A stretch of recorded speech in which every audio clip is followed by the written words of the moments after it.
I'm going to play a video and then we're going to come back and talk about it. The entire Democrat Party has made their pitch to voters across the country that Donald Trump poses an existential threat to democracy, that he is a fascist, and that they compare him to Hitler. I mean, these are despicable statements that the American people have been consuming for years. And so many mentally perturbed individuals are led to believe these words are truth and then are inspired to act on it. I have a whole host of examples that we can share with you after. It is pages and pages of major Democrat Party elected officials saying, such as Rep. Hakeem Jeffries just this month said, "We are in an era of maximum warfare everywhere all the time."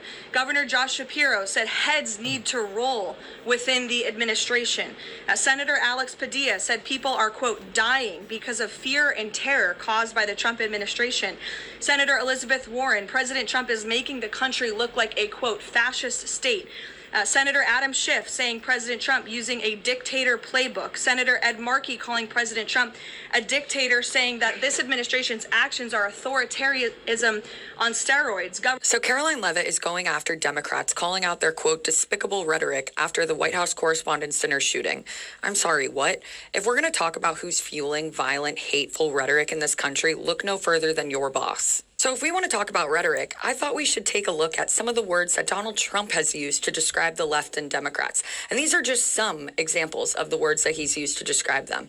Scum, terrorists, vermin, radical, lunatics, demonic, evil, fascists, Marxists, communists, garbage, the enemy of the people, the enemy within, treasonous, and lowlives. And it doesn't stop there with Donald Trump. This is the same man who made fun of Paul Pelosi for being attacked by a guy with a hammer. Or what about when he mocked the death of Rob Reiner and his wife when they were murdered by their son? Or what about when he praised the death of Robert Mueller? Or what about when he accused Democratic lawmakers of seditious behavior punishable by death, all because they told the military to refuse illegal orders?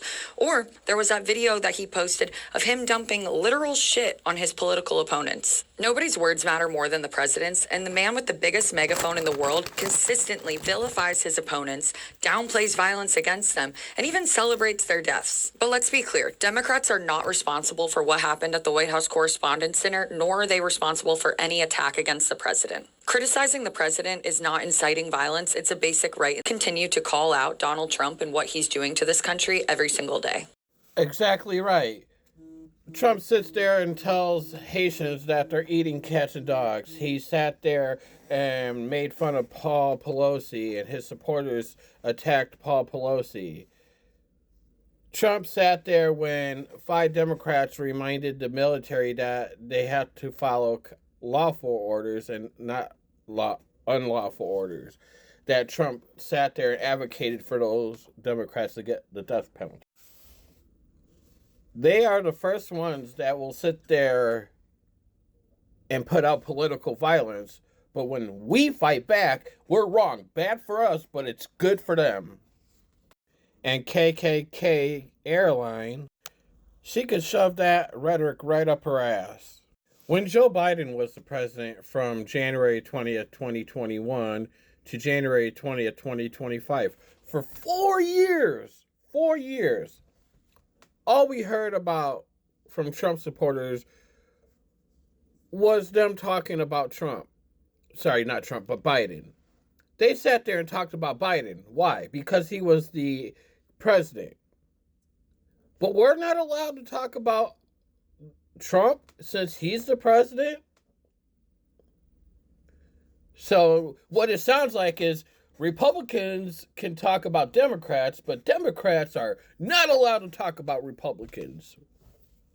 And they want to sit here and say they are for free speech. This is the hypocrisy of the Republican Party.